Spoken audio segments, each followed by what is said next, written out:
오늘은 고린도전서 13장 4절에서 바울 사도가 이 사랑에 대해서 설명하는 이 두 번째로 언급을 하고 있는 온유함에 대해서 잠시 생각을 해보고자 합니다. 사도는 이제 오래 참음에 이어서 사랑은 온유하며라고 말씀을 하고 있습니다. 지난 시간에 이 사랑과 오래 참음에 대해서 한번 우리가 함께 생각을 해보았는데요. 사도 바울을 향하신 하나님의 그 오래 참으시는 그 사랑에서 이 사도 바울은 사랑은 오래 참는 것이다라고 하는 것을 제일 먼저 말하지 않을 수 없는 그런 마음이었음을 우리가 생각을 해보았습니다. 오늘은 잠깐 그 이어서 온유함에 대해서 한번 설명을 해보겠습니다. 여러분 혹시 영화를 좋아하십니까? 어떤 장르의 영화를 좋아하십니까? 저는 개인적으로 어, 전쟁 영화를 좋아합니다. 그래서 시대별로 다양한 전쟁들이 있잖아요. 그래서 저는 시대별로 이렇게 이 전쟁하는 그런 것들을 좀 찾아보는 편입니다.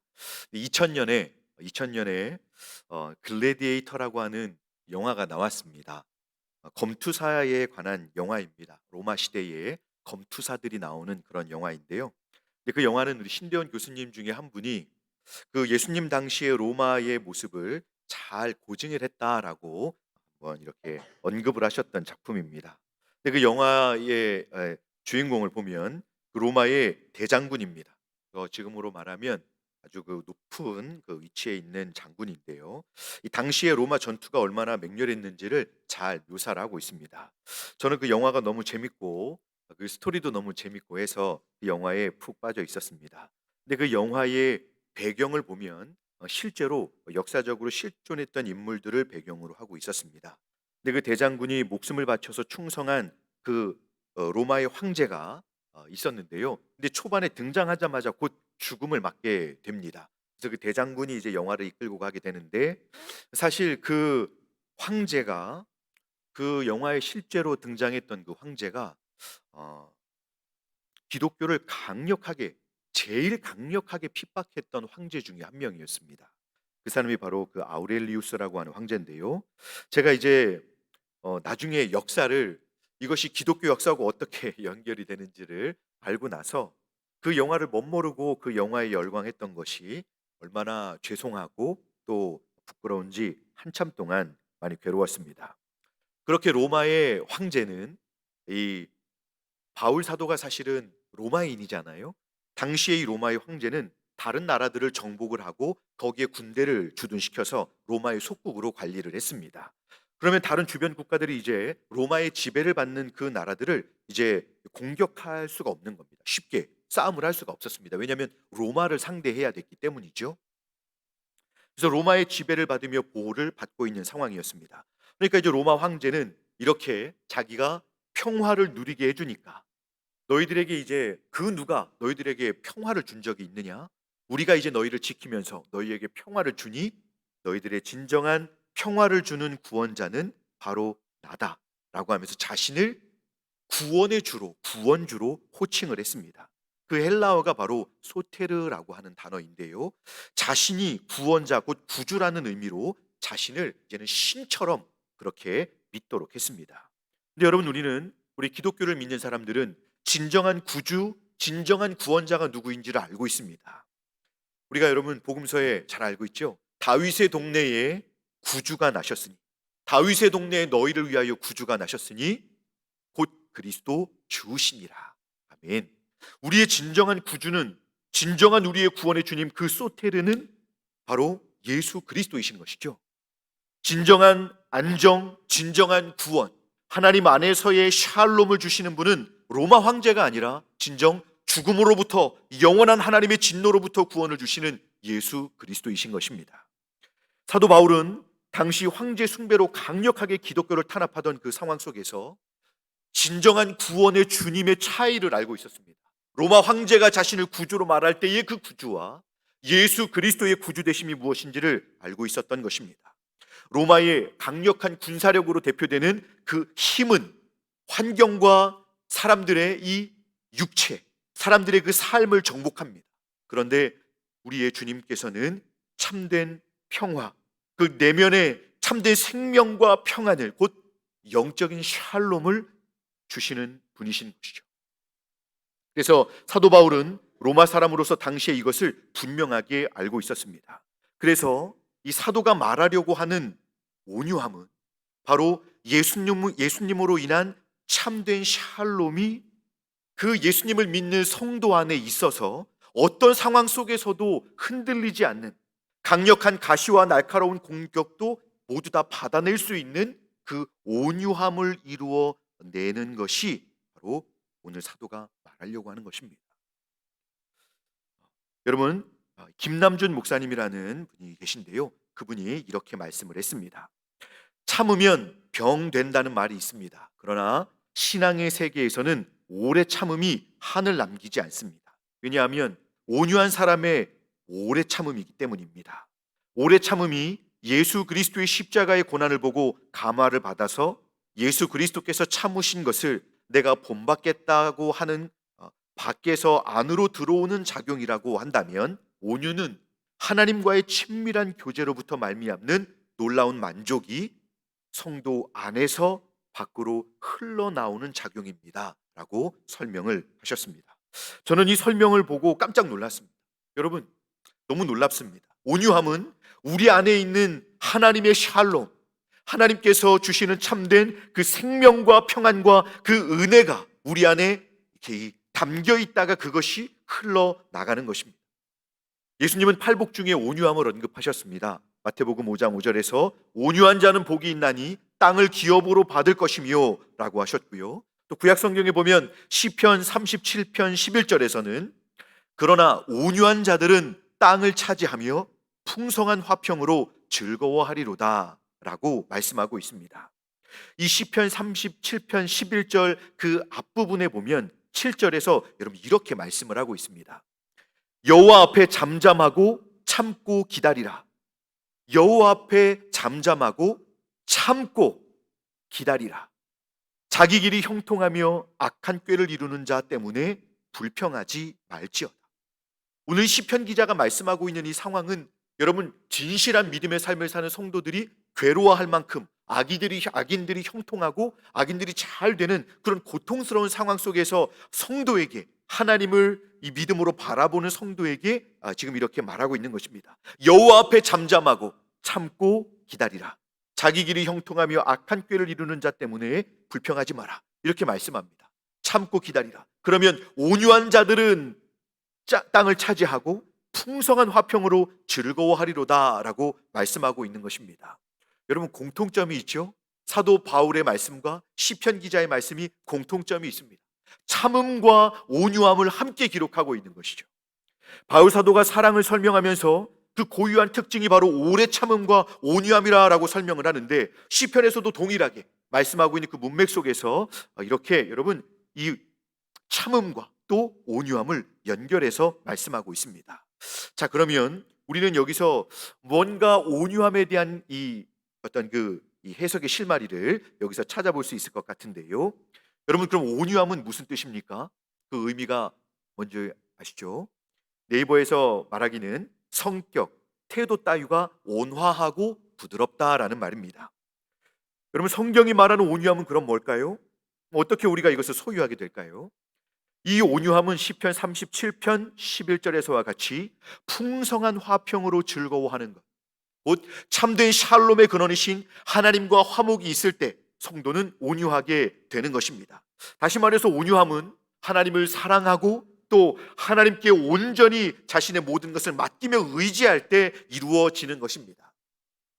하나님을 향한 믿음과 사랑, 그리고 그 깊은 신뢰 속에서 하나님과 친밀한 교제를 누리면서 성도가 은혜 가운데 거할 때 성도는 어떤 환경과 상황 속에서도 그 부드러움, 이 따뜻하며 이 부드러움을 드러낼 수 있다는 것입니다.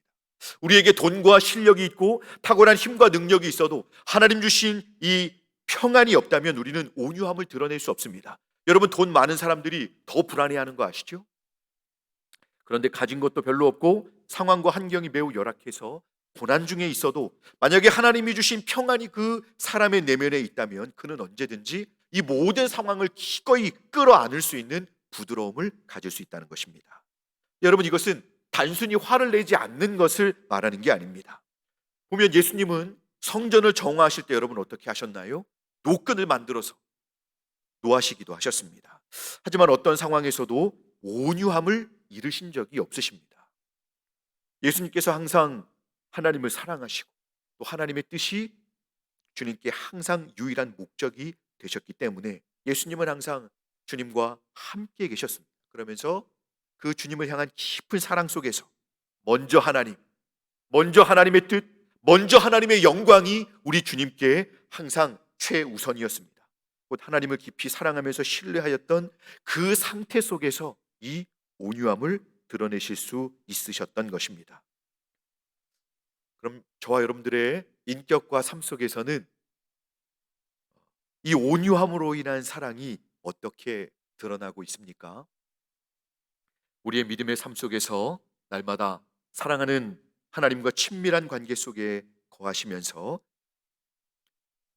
늘 주님의 이 은혜를 샬롬을 풍성하게 누리기 위해 늘 말씀과 기도로 최선을 다하시는 저와 여러분들이 되실 수 있기를 간절히 소망합니다. 예수님처럼 이 진실한 영적인 삶을 이루게 될 때 여러분, 우리는 하나님의 이 사랑을 담아내는 복된 신앙생활을 이룰 수 있게 되는 것입니다. 그럼 어떤 분들은 이렇게 저한테 반문할지 모르겠어요. 목사님, 어떻게 매일매일 그렇게 따뜻하고 매일 어떻게 그렇게 부드러울 수 있습니까? 오늘 하루도 몇 번을 천국과 지옥을 다녀오고 하는데요. 이렇게 반문하시는 분들이 있을지 모르겠습니다. 오늘 성경에서 말하는 온유함은 사실 여러분 아무 염려나 근심 없이 아무런 씨름 없이 우리가 그 딱 입력하면 무조건 따뜻하고 항상 부드러운 마치 로봇처럼 행동하는 이런 부드러움을 말씀하는 것이 아닙니다. 앞서 살폈던 오래 참음의 사랑과 같이 이 온유함도 오래 참음도 여러분 나를 넘어서서 사랑으로 섬겨야 하는 참아내야 하는 이 희생이 따른다고 말씀을 드렸던 것처럼 이 온유함도 사실은 자신의 내면의 거룩한 고민과 아픔, 거룩한 씨름과 함께 있는 것입니다. 이런 내면의 현실적인 어려움들을 다 끌어안고 믿음으로 하나님께 나아가 하나님의 은혜 또 하나님을 향한 신뢰를 하나님의 도우심을 의지함으로써 이 부드러움을 드러내 보이는 것입니다. 그래서 여러분 나태하거나 될 대로 되라 라고 하는 이런 식의 그런 태도에서 참된 온유함이 나올 수 없습니다. 이거 중요한 일 아니에요? 괜찮아요. 되던 말던 이런 상황이 아닌 것이죠. 우리 성도에게 있는 참된 온유함은 그런 것이 아닙니다. 앞서 말씀드렸던 그 목사님이 이 부분에 대해서도 너무 적절한 설명을 해서 한번 여러분들께 들려드리고 싶습니다. 온유를 낳는 평정은 생각 없는 빈 마음이 아니라 하나님을 향해 어쩔 줄 몰라 하는 가슴 저미는 사랑으로 가득 찬 마음입니다. 온유란 마음의 고요로부터 말미암는 것이 아니라 가슴이 녹는 것 같은 치열한 하나님을 향한 사랑 속에 깃드는 평강의 산물입니다. 라고 이렇게 설명을 하셨습니다. 여러분, 온유는 치열하게 하나님을 사랑하고 또 그 상황 속에서 사랑하는 주님을 신뢰하고 또 그분을 철저하게 의식하고 순종하려고 씨름하는 가운데 나오는 것입니다. 다른 지체를 상하게 하면 안 되고 또 이 공동체를 상하게 하면 안 되고 무엇보다도 주님 앞에 범죄하면 안 되고 하는 이런 진실한 씨름 속에서 나오는 것이죠. 그래서 이런 참된 온유함을 가진 성도는 나는 괜찮아, 나는 뒤끝이 없어 이렇게 말하면서 한 번 말하면 나는 끝이니까 좀 들어 라고 하면서 다른 사람들에게 이 자기 편한 대로 칼을 휘두르는 그런 삶을 살 수 없는 것입니다. 참된 온유는 칼집에 칼을 꼽아놓고 결코 뽑아내지 않는, 그래서 그걸 끝까지 참는 이것이 아니라 여러분, 참된 온유는 눈물을 훔치면서 그 손에 칼을 들지 않는 것입니다.